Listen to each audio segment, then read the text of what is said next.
Shakur dominates Artem. Thank God they got the call right. Let's talk. Push the weight and flex. The live is 1 in the 6. With the runner boy, you nigga, no question. You will run a motherfucker high stepping. Hey, you never had a big enough weapon. Motherfucker never learned your lesson. I'm an 88 pack nigga. I'm an 88 pack nigga.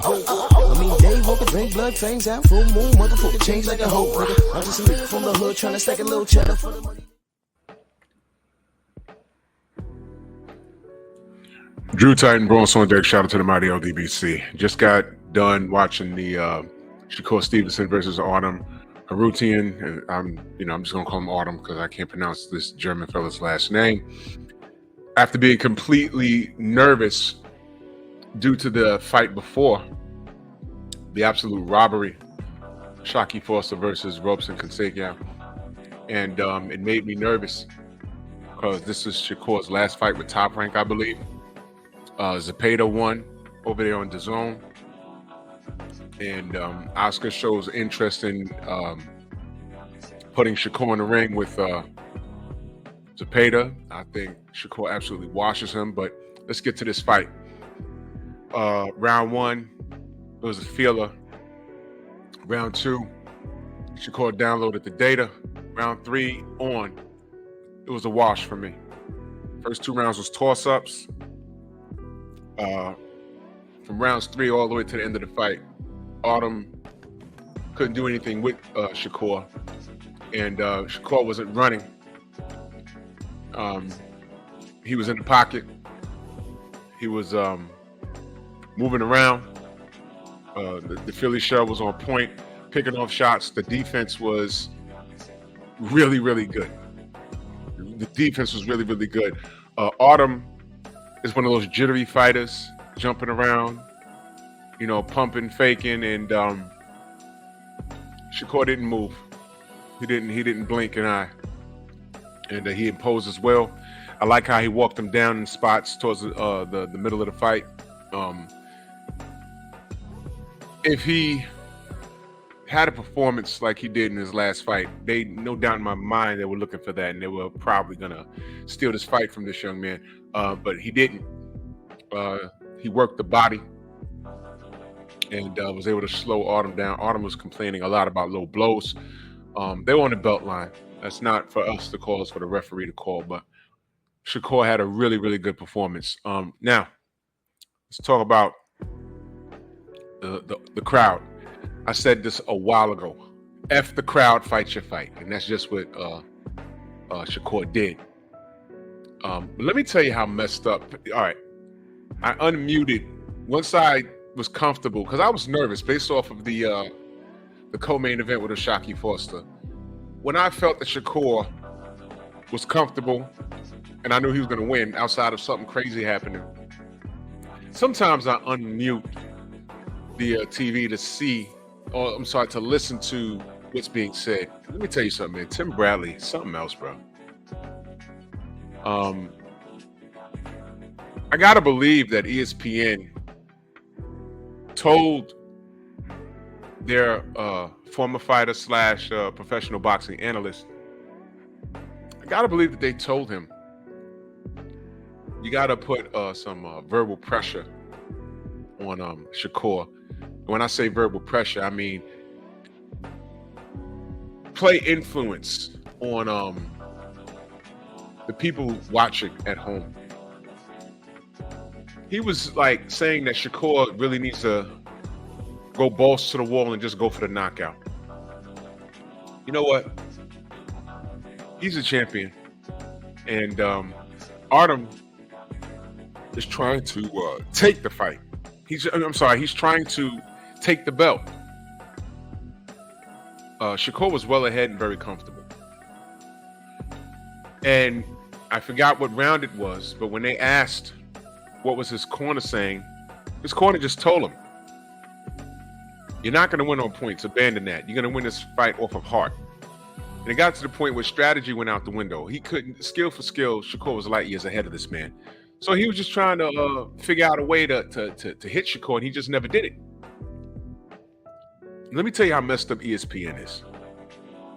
I think after round 11, around 10, after Tim Bradley was saying that, your own crowd is booing you, and that's never happened to me.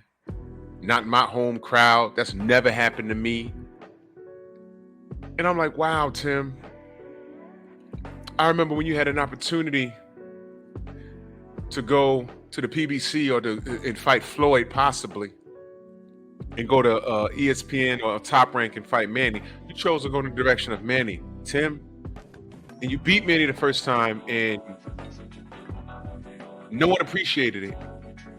And the few people that did, because I appreciated it, I did, but it was drowned out by death threats and people disrespecting your wife. You was such in a funk about your win over Manny Pacquiao that it got to you mentally, to the point where when you fought Ruslan Provodnikov, you fought the dumbest fight I've ever seen. Fight the tree. You didn't even need to fight that man that way, but you did. And you got the win, but you have to fight that way. You look ridiculous. And all of that was because of the pressure from fans that didn't care about you in the first place.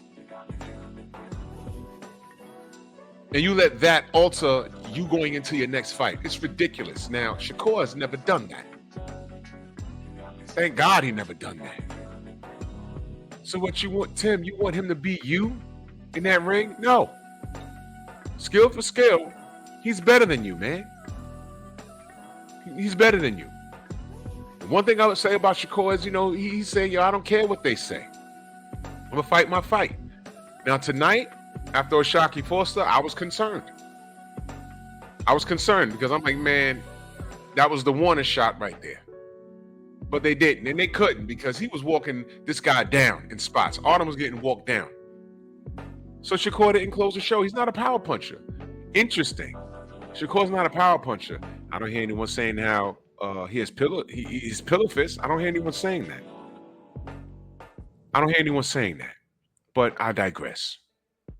I'm gonna tell you something else that's messed up about ESPN and Top Rank. They actually showed people after round 11 leaving the arena, and they zoomed in on it. So you got Tim Bradley talking about how much of a eyesore Shakur is in the ring.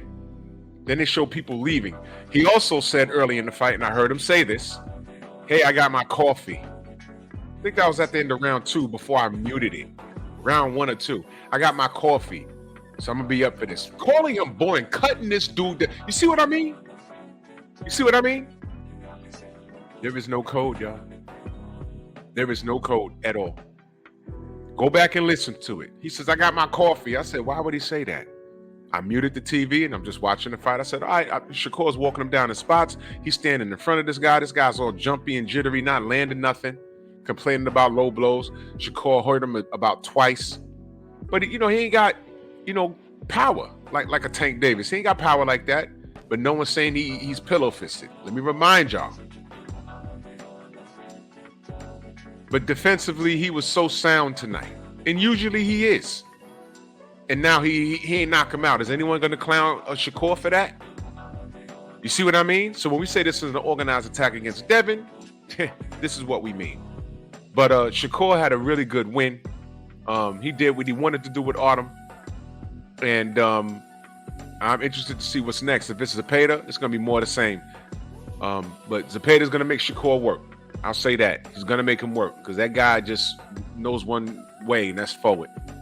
And what Shakur decides to do with it, we'll see. But good win. I'm glad they were put in a position where they couldn't rob this kid. And love boxing, but hate boxing. So it is what it is, man. Y'all let me know what y'all think. Bronx on deck.